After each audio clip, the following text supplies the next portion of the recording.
Time for a real geek out. You're looking at early sketches of the iPhone. Design nerds everywhere are freaking out. Welcome to Digits. I'm Simon Constable.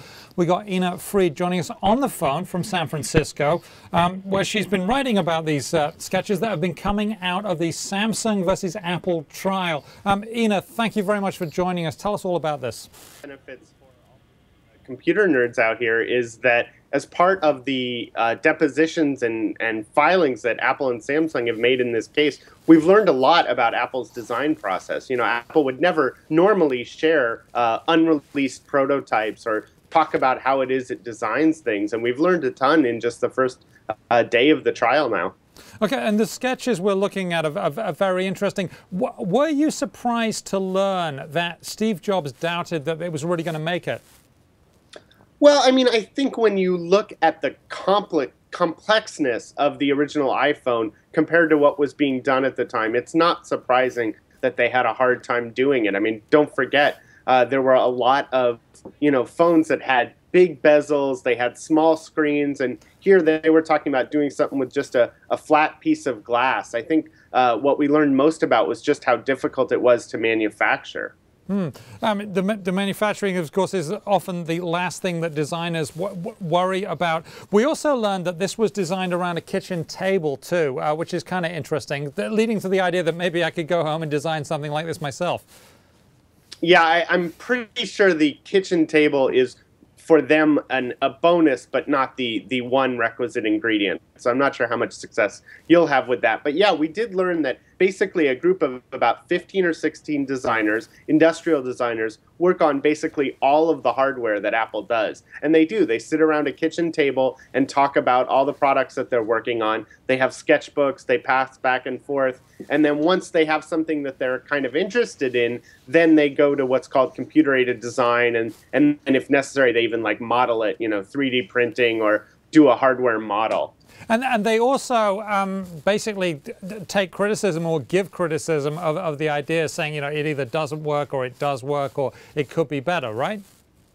Yeah, I mean, Apple, and we did know this part, is very critical of itself. And so a lot of things that they think about never make it to market. I mean, I think both Apple and other companies will say that the most powerful thing you can do is know when to say no to a product. And they really do push, for things to be the best they can be.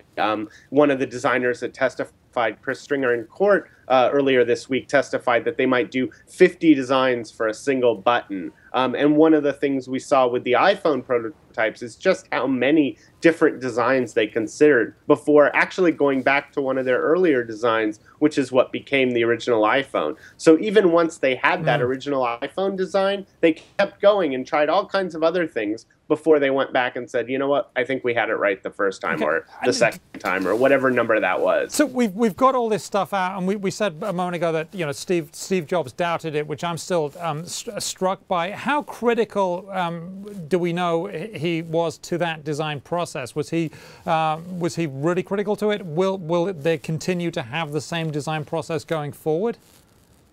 Well, certainly Steve Jobs was an important piece of it. He definitely was very involved in the iPhone and many Apple products. That said, as far as will the design process continue, I think one of the senses that we got is that Apple is still using that same process. So Johnny Ive, who's their lead designer, still runs this design team of 15 or 16 people. It sounds like that culture, the way they do things, is very much continuing. Now, we've also been learning through this discovery process, through this trial, that Samsung is basically trying to say, look, no one invented the rectangle, or no one at Apple invented the rectangle anyway. It was out there already, right?